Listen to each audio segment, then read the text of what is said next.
प्रिय विद्यार्थियों, जैसा आप सभी जानते हैं 22 मार्च 2023 को कक्षा 12 की अंग्रेजी विषय की बोर्ड परीक्षा होने जा रही है। इस बोर्ड परीक्षा में हमारी पाठ्य पुस्तक फ्लेमिंगो के गद्य भाग से जो 8 अध्याय हमारे हैं, उन 8 लेसन से प्रश्न पूछे जाएंगे। इन प्रश्नों में हम यहाँ पर पूछे जाने वाले सारांश, समरी, थीम या आइडिया से संबंधित प्रश्नों को देखेंगे। यहाँ पर बहुत ही छोटे उत्तर दिए गए हैं ताकि आप उनको आसानी से जो है याद कर सकें। तो आइए देखते हैं लेसन नंबर 1। हमारा पहला पाठ है द लास्ट लेसन। इसको लिखने वाले हैं अल्फोंस डोडेट। हमें जो है पाठ और पाठ के लेखक जो राइटर हैं उनके नाम को याद रखना है। हो सकता है कि एमसीक्यू जो मल्टीपल चॉइस क्वेश्चन 6 आएंगे हमारी परीक्षा में, उनमें ये पूछ लिया जाए। तो द लास्ट लेसन के लेखक हैं अल्फोंस डोडेट। थीम यानी इसकी जो विषय वस्तु इस पाठ के अंदर किस विषय के अंदर बताया गया है, किस विषय के बारे में बताया गया है, तो देखते हैं। The story highlights the pain of the people of France who put off learning and one day realized that their mother tongue French would not be taught in schools from the next day. The story, यह है कहानी। Highlights यानी प्रकाश डालती है, रोशनी डालती है। Pen, दर्द के ऊपर, पेन यानी हो गया दर्द पर। ऑफ द पीपल, लोगों के दर्द पर यह प्रकाश डालती है। कहाँ के लोगों पर? ऑफ फ्रांस, फ्रांस के लोगों के दर्द। अब कौन सा दर्द है देखते हैं। हु पुट ऑफ लर्निंग, जो समय के साथ जो है सीखते नहीं हैं, पढ़ते नहीं हैं, अध्ययन नहीं करते हैं अपनी मातृभाषा का। एंड वन डे, और एक दिन, रियलाइज, महसूस करते हैं, दैट की there mother tongue, mother tongue का मतलब हो गया मातृभाषा। जैसे हमारी हिंदी है मातृभाषा, फ्रांस की मातृभाषा है French. There mother tongue French, उनकी मातृभाषा French, would not be taught, नहीं पढ़ाई जाएगी, इन स्कूल्स, विद्यालयों में, फ्रॉम द नेक्स्ट डे, यानी कल से। तो इस अध्याय में क्या बताया गया है कि फ्रेंच जो लैंग्वेज है वो फ्रांस में बोली जाती है। तो वहां के 2 डिस्ट्रिक्ट हैं, अल्सेस एंड लॉरेंज, वहां पर जो है अधिकार कर लिया गया है, और अधिकार होने की वजह से दूसरे देश के द्वारा अधिकार कर लिया गया है। तो वहां पर जो है अब जर्मन लैंग्वेज पढ़ाई जाएगी। तो एक बार फिर से देख लेते हैं। द स्टोरी हाईलाइट्स, यह कहानी प्रकाश डालती है, the pain of the people, लोगों के दर्द पर, ऑफ फ्रांस, फ्रांस के लोगों के दर्द पर जो है यह प्रकाश डालती है। हु पुट ऑफ लर्निंग, जो सीखना, पढ़ना, अध्ययन करना जो है वो टालते रहते हैं। एंड वन डे, और एक दिन, रियलाइज, उन्हें महसूस होता है, दैट देयर मदर टंग, कि उनकी मातृभाषा जो है French would not be taught in school from the next day, कल से नहीं पढ़ाई जाएगी, दूसरे देश की भाषा, क्योंकि उन्होंने उन पर अधिकार कर लिया है तो वो पढ़ाई जाएगी। तो यहाँ पर लॉस ऑफ फ्रीडम, 2 चीजें इस पाठ में हैं, loss of freedom and loss of language. जो मातृ टंग है उसका लॉस बताया गया है। हमारा सेकंड लेसन है लॉस्ट स्प्रिंग, एनिस यंग के द्वारा लिखा गया ये पाठ है।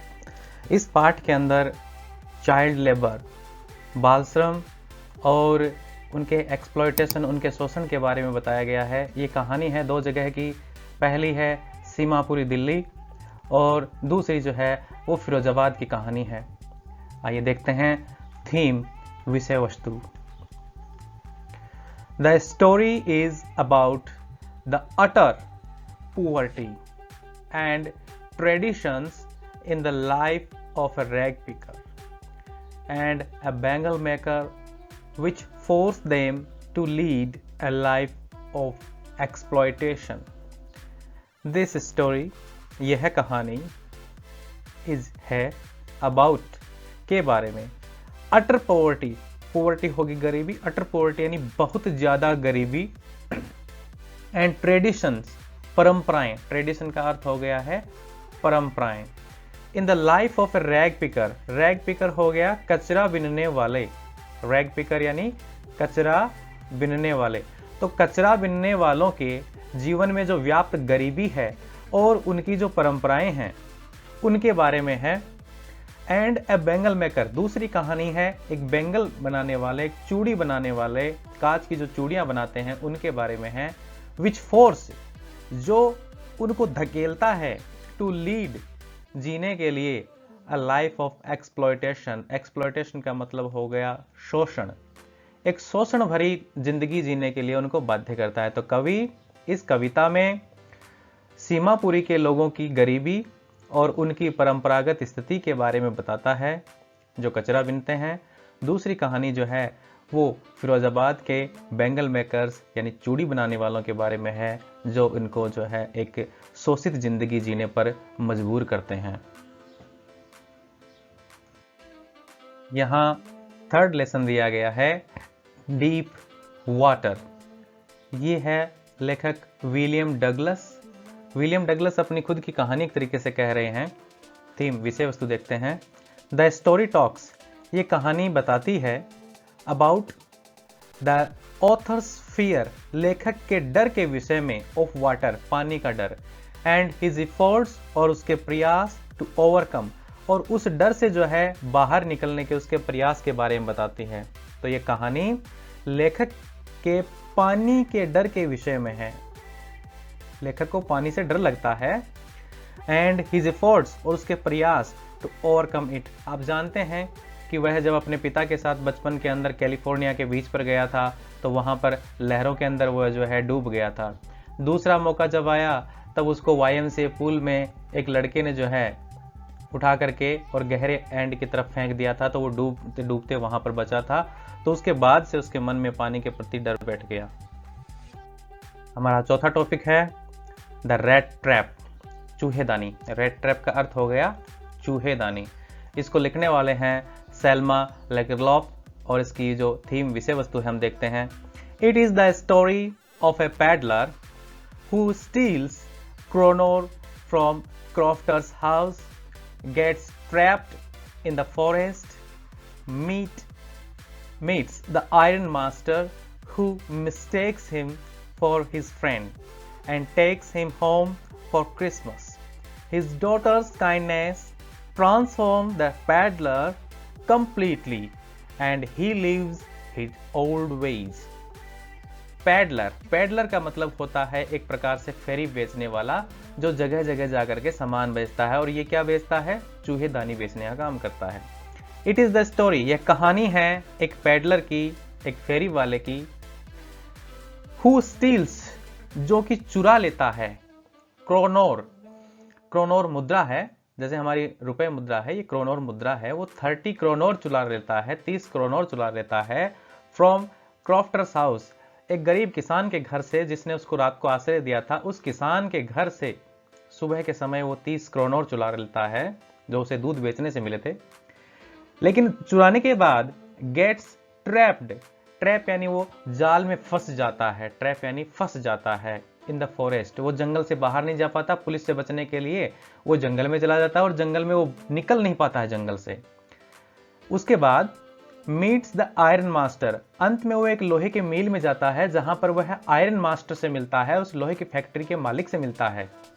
हु मिस्टेक्स हिम, जो कि उसे गलती से समझ लेता है। क्या समझ लेता है? हिज फ्रेंड, वो अपना पुराना सेना का दोस्त समझ लेता है उस चोर को, उस चूहेदानी बेचने वाले को, क्योंकि वह अंधेरे में था और उसकी दाढ़ी वगैरह बढ़ी हुई थी, तो उसने उसको अपना दोस्त समझ लिया। एंड टेक्स हिम, और उस चोर को, उस चूहेदानी बेचने वाले को ले जाता है होम फॉर क्रिसमस, क्रिसमस के त्योहार के लिए अपने साथ खुशी मनाने के लिए ले जाता है। वहां पर क्या होता है?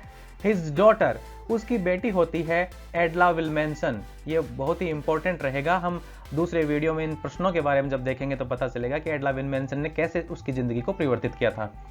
वो तो उसकी पत्नी जो एडला है, उसकी काइंडनेस, उसकी दयालुता ट्रांसफॉर्म, बदल देती है द पैडलर, उस फेरी वाले को कंप्लीटली, पूरी तरीके से। यानी उस आयरन मास्टर की बेटी जो एडला है, उसकी दयालुता का जो व्यवहार है वो ट्रांसफॉर्म कर देता है, बदल देता है द पैडलर, उस पैडलर को कंप्लीटली, यानी पूरी तरह से। And he leaves his old ways, और वह छोड़ देता है अपने पुराने तरीके। पुराने तरीके का मतलब है वह चोरी करके जो जीवन व्यतीत करता है उस तरीके को छोड़ देता है लेसन नंबर 5 हमारा है इंडिगो। इसके लेखक हैं लुइस फिशर। इसकी विषय वस्तु देखते हैं। Indigo throws light on the problems faced by the share croppers. ये जो वर्ड शेयर क्रॉपर्स है ये बहुत ही इंपॉर्टेंट है। बटाईदार यानी बट में कृषि करने वाले किसान। And Gandhi ji steps to help them come out of the fear. Gandhi ji aimed to improve the social and cultural status of Champaran also.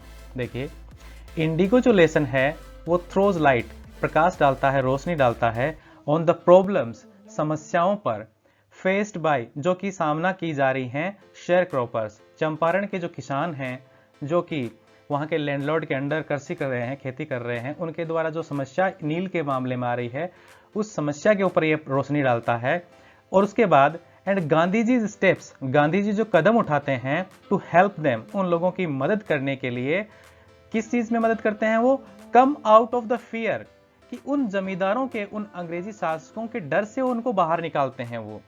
Gandhi ji aimed, Gandhi ji जो है अपना लक्ष्य बनाते हैं, प्रयास करते हैं टू इम्प्रूव, सुधारने का, द सोशल, सामाजिक, एंड कल्चरल, सांस्कृतिक स्टेटस, स्तर ऑफ चंपारण, चंपारण के सामाजिक और कल्चरल स्टेटस को गांधी जी सुधारने की कोशिश करते हैं। जैसा कि आपने लेसन में देखा होगा कि गांधी जी वहाँ पर स्कूल खोलते हैं, वहाँ पर डॉक्टर को लेते आते हैं और अपनी पत्नी के द्वारा लोगों को साफ सफाई, स्वच्छता के महत्व के बारे में समझाते हैं। ये इसकी विषय वस्तु है। यह जो अध्याय है पोइट एंड पैनकेक्स, तो देखते हैं। ये लिखा गया है अशोक मित्रन के द्वारा। देखिए, poet and pancakes tells about the makeup division. यह पाठ जो है वो मेकअप डिपार्टमेंट के बारे में बताता है ऑफ जेमिनी स्टूडियो। ये मद्रास का बहुत ही पुराना स्टूडियो था फिल्म इंडस्ट्री का। उस जेमिनी स्टूडियो के मेकअप डिपार्टमेंट के बारे में बताता है। विच वाज, जो था, एन एग्जाम्पल, एक उदाहरण, ऑफ नेशनल इंटीग्रेशन, यानी राष्ट्रीय एकीकरण। किस प्रकार से राष्ट्रीय एकीकरण, तो आप देखते हैं आगे। पीपल फ्रॉम मैनी रिलीजन्स, बहुत अलग अलग धर्मों से, एंड रीजन्स, और अलग अलग भौगोलिक क्षेत्रों से लोग जो है वहां पर काम करने आते थे। वर्क इन द स्टूडियो, वहां लोग काम करते थे, अलग अलग भाषा के, अलग अलग धर्म के, अलग अलग क्षेत्रों से लोग जेमिनी स्टूडियो मद्रास के अंदर जो है उस फिल्म इंडस्ट्री के स्टूडियो में काम करते थे।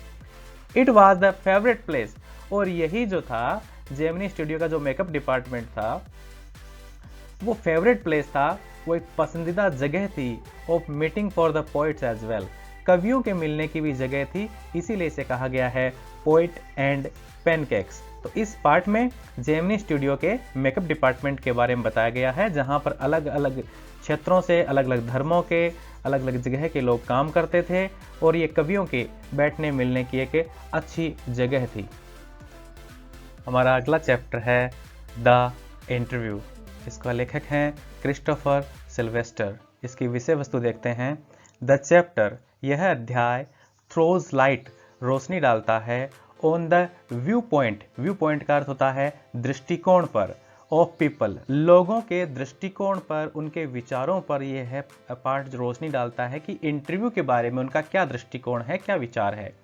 सम बिलीव, कुछ लोग विश्वास करते हैं, दैट इंटरव्यूज, साक्षात्कार, हेल्प वन टू नो, दूसरे लोगों को मदद करता है, whereas some are of the opinion, कुछ लोगों की यह राय है, दैट इंटरव्यूज, साक्षात्कार जो है, इंटरफियर, बाधा डालते हैं, बाधित करते हैं, इन देयर पर्सनल लाइफ, उनकी व्यक्तिगत जीवन में। तो इस अध्याय में दो विचारधाराओं के बारे में बात करते हैं। एक वे जो इंटरव्यू को हेल्पफुल यानी मददगार मानते हैं, और दूसरे लोग जो ये मानते हैं कि उनके जीवन के अंदर ये प्रहार है, उनके जीवन में ये बाधा पहुंचाता है। तो इस पार्ट में इंटरव्यू के ऊपर लोगों के दृष्टिकोण के बारे में बताया गया है।